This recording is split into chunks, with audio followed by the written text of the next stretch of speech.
Assalamualaikum warahmatullahi wabarakatuh. Perkenalkan, nama saya Bella Ramadanti. Di sini saya akan menjelaskan tentang produksi, fungsi produksi, serta dimensi jangka pendek dan dimensi jangka panjang. Nah, pertama-tama saya akan menjelaskan terlebih dahulu yaitu tentang produksi. Produksi adalah suatu kegiatan yang memproses suatu input menjadi output. Nah, input di sini itu sebagai proses produksi atau faktor-faktor produksi, sedangkan output adalah jumlah produksi, jumlah hasil produksi yang tadinya telah dihasilkan oleh si input tadi. Faktor produksi dalam aktivitasnya, produsen atau perusahaan mengubah faktor produksinya menjadi barang dan jasa. Tentu saja tadi pada saat proses input tadi mengubah suatu barang mentah menjadi barang jadi. Nah, barang jadi itulah tadi yang akan menghasilkan sebuah jasa. Faktor produksi dibagi menjadi dua, yaitu faktor produksi tetap dan faktor produksi variabel. Faktor produksi tetap yaitu faktor produksi yang dimana penggunanya tidak tergantung pada jumlah produksinya. Contohnya adalah mesin. Pada saat interval mesin tidak dapat ditambahkan dan mesin tidak dapat ditambahkan. Tetapi jika produk mesin berkurang, mesin juga tidak dapat dikurangkan. Yang kedua, faktor produksi variabel. Faktor produksi variabel adalah faktor produksi yang dimana penggunanya itu tergantung pada jumlah produksinya. Contohnya tenaga kerja. Semakin banyak produksi, maka semakin banyak pula tenaga kerja yang kita butuhkan.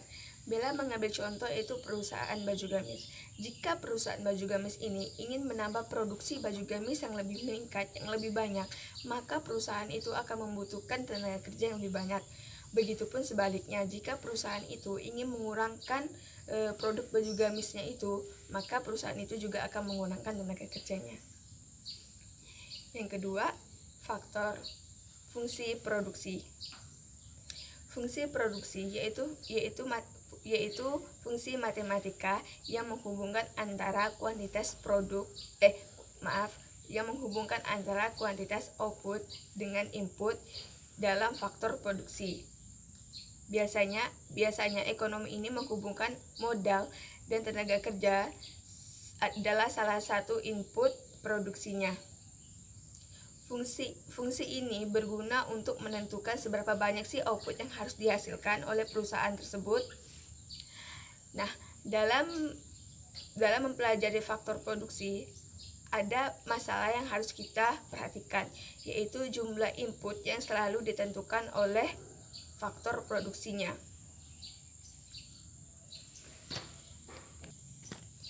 Hubungan antara tingkat output yang dihasilkan dengan tingkat faktor produksi yang digunakan dalam suatu produksi biasanya dinyatakan sebagai fungsi produksi.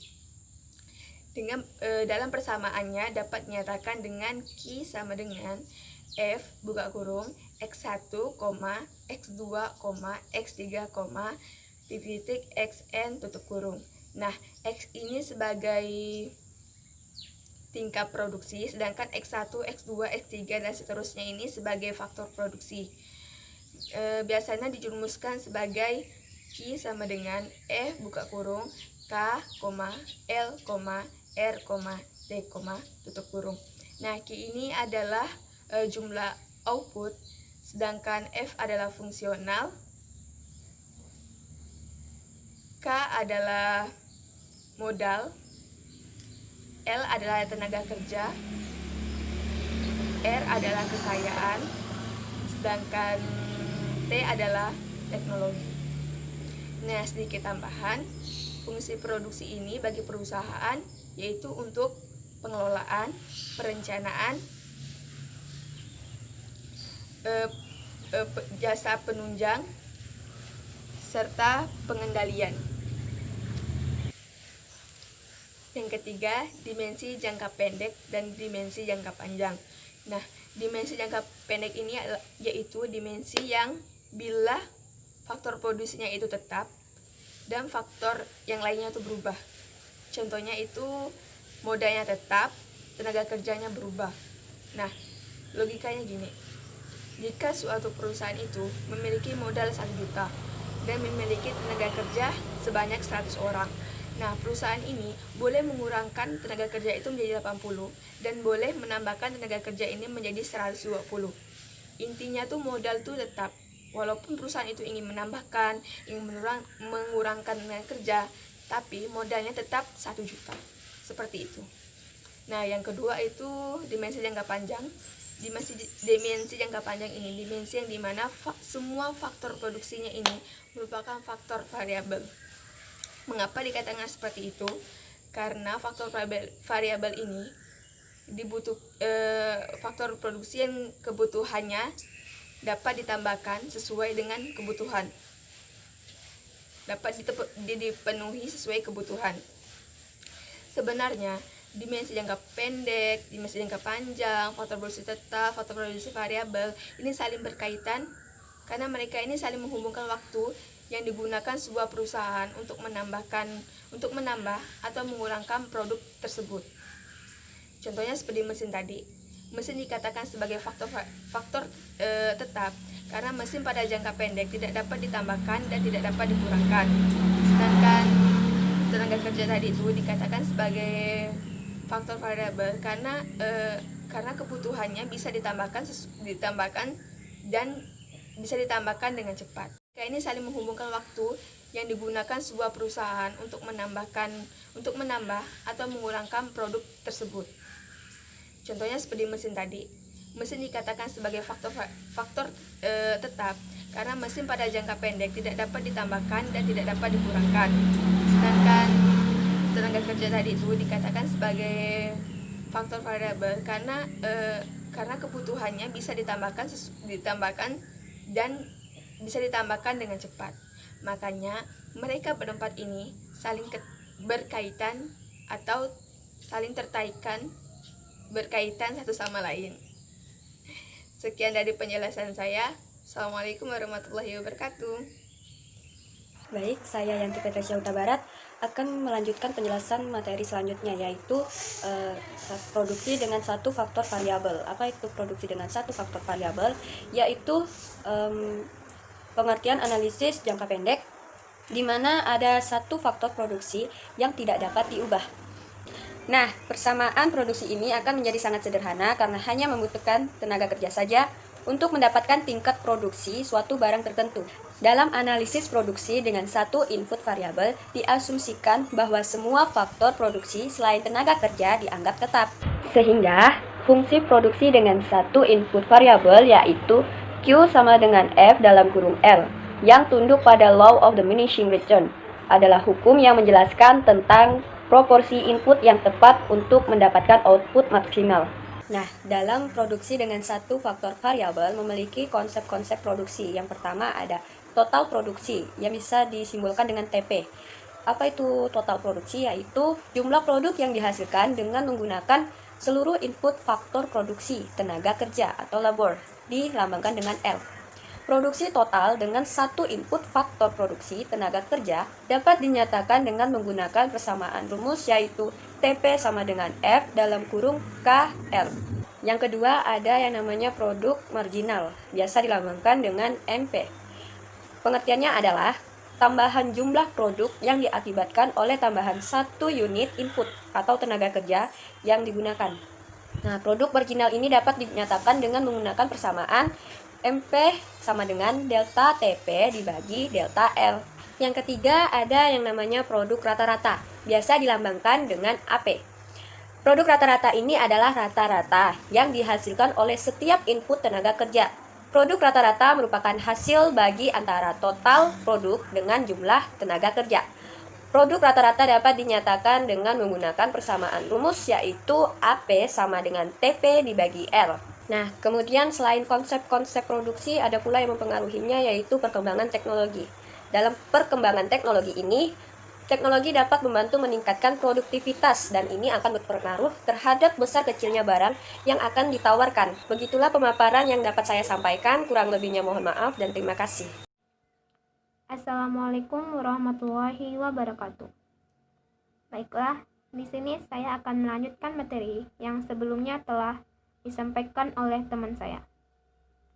Materinya yaitu model produksi dengan dua faktor produksi variabel. Dua faktor produksi yang dianggap variabel atau dapat diubah jumlahnya adalah tenaga kerja dan modal. Dalam teori produksi, diasumsikan juga bahwa antara tenaga kerja dan modal dapat dipertukarkan penggunaannya satu sama lain. Modal dapat menggantikan tenaga kerja, dan tenaga kerja dapat menggantikan modal.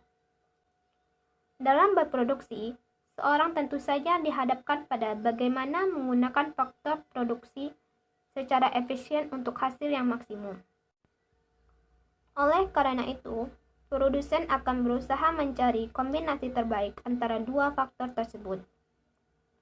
Alat analisis yang digunakan untuk memenuhi maksud tersebut adalah dengan menggunakan kurva isokuan dan garis isokos.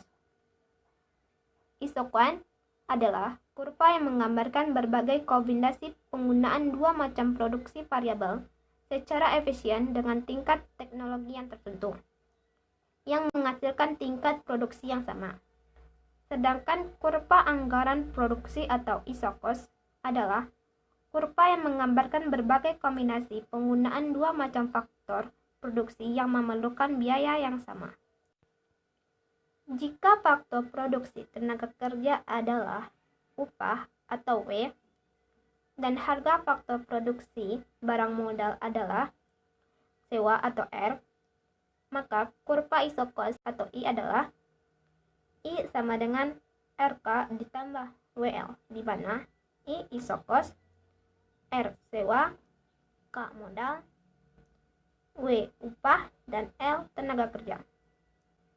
Sudut kemiringan kurva isokos adalah rasio harga kedua faktor produksi.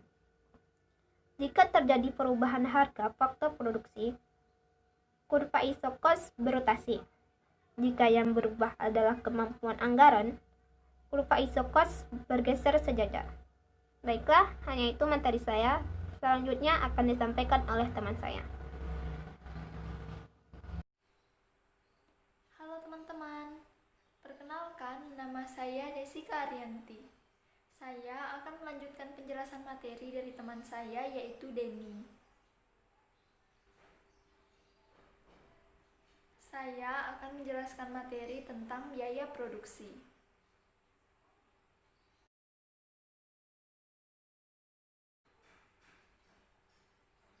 Menurut Sherman Rashidi, biaya produksi adalah biaya yang harus dikeluarkan oleh pengusaha untuk dapat diambil kesimpulan biaya apa saja yang diperlukan untuk membuat produk, baik barang maupun jasa.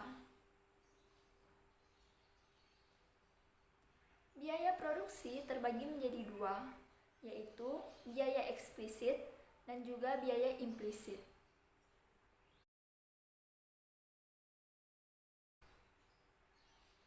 Biaya eksplisit adalah biaya yang terlihat secara nyata. Contohnya yaitu gaji karyawan.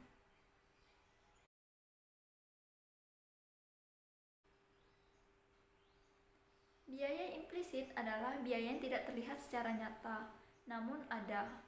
Contohnya yaitu bunga atas modal dari pemilik.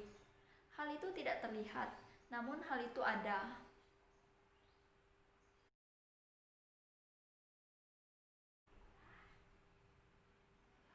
Konsep biaya produksi terbagi menjadi tiga.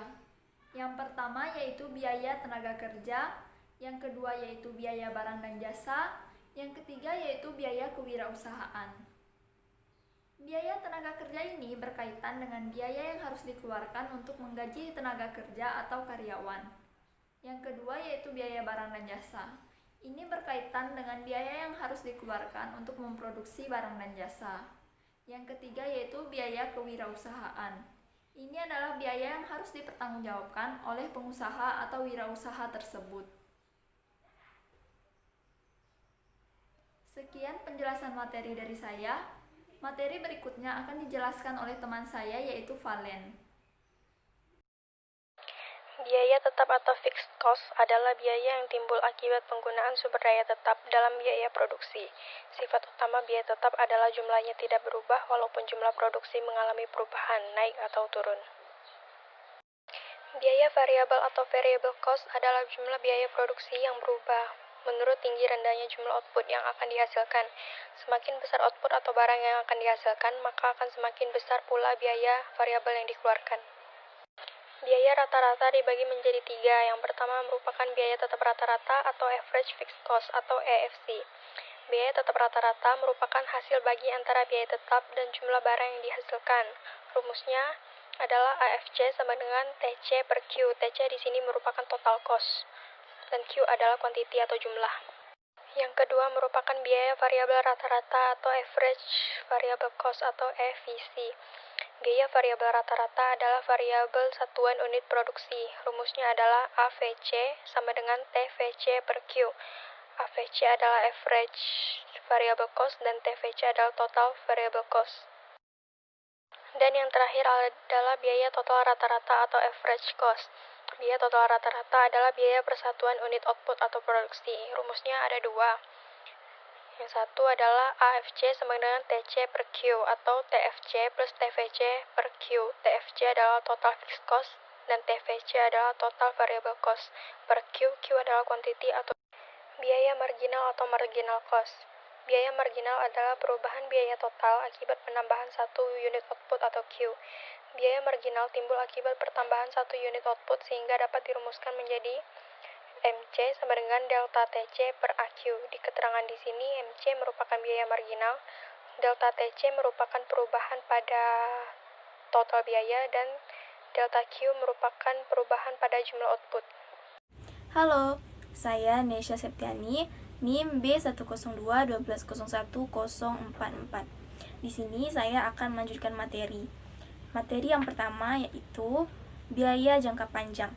Penyebutan jangka panjang oleh para ekonom menandai suatu proses produksi di mana sumber daya yang digunakan tidak lagi bersifat tetap. Untuk materi yang kedua yaitu berdasarkan biaya total dan biaya rata-rata. Biaya total sendiri terdiri dari total biaya tetap atau TFC. Yang kedua, total biaya variabel atau TVC. Dan yang ketiga, total biaya atau TC. Rumus untuk mencari TC adalah TC sama dengan TFC ditambah TVC, sehingga dapatlah TC atau total biaya. Yang kedua, biaya rata-rata. Biaya rata-rata adalah jumlah hasil produksi per unit yang telah dihasilkan. Sekian dulu dari saya. Sampai jumpa di materi selanjutnya. Perkenalkan, nama saya Veronica Vitalicia, saya dari kelompok 4, dan saya akan menjelaskan tentang pemaksimulan laba. Nah, di setiap perusahaan pasti ingin mendapatkan keuntungan atau laba di setiap perusahaannya. Maka dari itu, pemaksimulan laba ini sangat diperlukan di setiap perusahaan. Pemaksimulan laba itu sendiri merupakan proses produksi yang dilakukan seefisien mungkin untuk tujuan mendapatkan keuntungan atau laba. Dengan menghasilkan laba, perusahaan dapat mempertahankan pertumbuhan perusahaannya sehingga dapat bersaing dengan perusahaan lainnya. Karena laba tersebut dapat ditanam kembali dan digunakan untuk mempertahankan atau meningkatkan pertumbuhan suatu perusahaan tersebut. Laba merupakan selisih antara penerima total dengan biaya total. Dalam laba itu sendiri terdapat 3 pendekatan. Yang pertama, pendekatan totalitas, pendekatan marginal, dan pendekatan rata-rata. Sekian dari saya, terima kasih. Assalamualaikum warahmatullahi wabarakatuh. Saya Almadian Imalul Akbar. Di sini saya akan melanjutkan penjelasan dari rekan saya mengenai pendekatan totalitas. Pendekatan totalitas merupakan pendekatan yang membandingkan pendapatan total atau total revenue yang kita simbolkan di sini dengan TR dan biaya total atau total cost. Di sini kita akan menyimbolkannya dengan TC. Pendapatan total diperoleh dari jumlah unit output yang terjual yang kita simbolkan dengan Q besar dikalikan dengan harga per unit output. Di sini akan kita simbolkan dengan P besar. Atau bisa kita rumuskan dengan TR sama dengan P dikali Q. Nah, sedangkan untuk biaya total dapat kita peroleh dari penjumlahan antara biaya tetap atau fixed cost. Di sini akan kita simbolkan dengan FC dengan biaya variabel atau variable cost. Akan kita simbolkan dengan VC. Hal ini bisa dirumuskan sebagai berikut, yaitu TC sama dengan FC plus VC. Dalam pendekatan totalitas, biaya variabel per unit output dianggap konstan, sehingga biaya variabel adalah jumlah unit output yang disimbolkan dengan Q besar dikalikan dengan biaya variabel per unit. Nah, di sini akan kita simbolkan dengan V kecil. Maka akan didapatkan rumus sebagai berikut. VC sama dengan V kecil dikali Q, di mana seperti yang tadi saya sebutkan, V kecil ini akan menyimbolkan biaya variabel per unit dikalikan dengan jumlah unit output. Nah, implikasi dari pendekatan totalitas ini biasanya digunakan oleh perusahaan yang menggunakan strategi penjualan maksimum, di mana semakin banyak penjualan yang diperoleh, maka akan juga memperoleh laba yang semakin besar. Nah, untuk menghitung laba maksimum pada pendekatan totalitas ini dirumuskan sebagai berikut, yaitu laba maksimum sama dengan harga dikali dengan kuantitas yang terjual dikurang dengan penjumlahan antara biaya tetap dengan biaya variabel per unit dikali dengan kuantiti.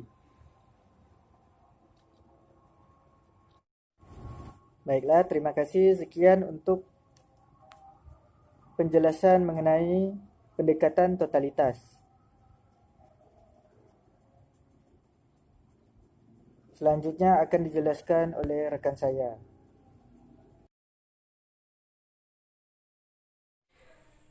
Assalamualaikum warahmatullahi wabarakatuh. Perkenalkan, nama saya Yulia Ariska. Di sini saya akan menjelaskan materi mengenai pendekatan marginal dan pendekatan rata-rata. Pertama-tama saya akan menjelaskan mengenai pendekatan marginal. Dalam pendekatan marginal, perhitungan laba dilakukan dengan membandingkan pendapatan marginal dan biaya marginal. Suatu perusahaan akan menambah keuntungannya jika menambah jumlah produksi ketika pendapatan marginal lebih besar dari biaya marginal.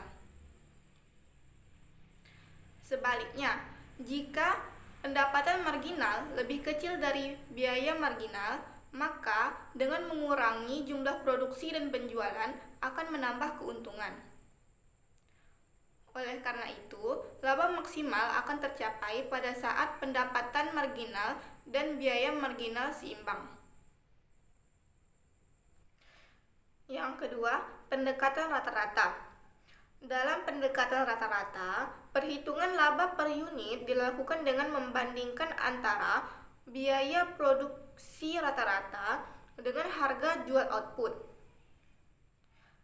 Laba total adalah laba per unit dikalikan dengan jumlah output yang terjual. Dari persamaan ini, perusahaan akan mencapai laba bila harga jual per unit output lebih besar dari biaya rata-rata. Dan perusahaan hanya akan mencapai titik impas apabila harga jual per unit output seimbang dengan biaya rata-rata. Sekian penjelasan dari saya, kurang lebihnya saya mohon maaf. Wassalamualaikum warahmatullahi wabarakatuh.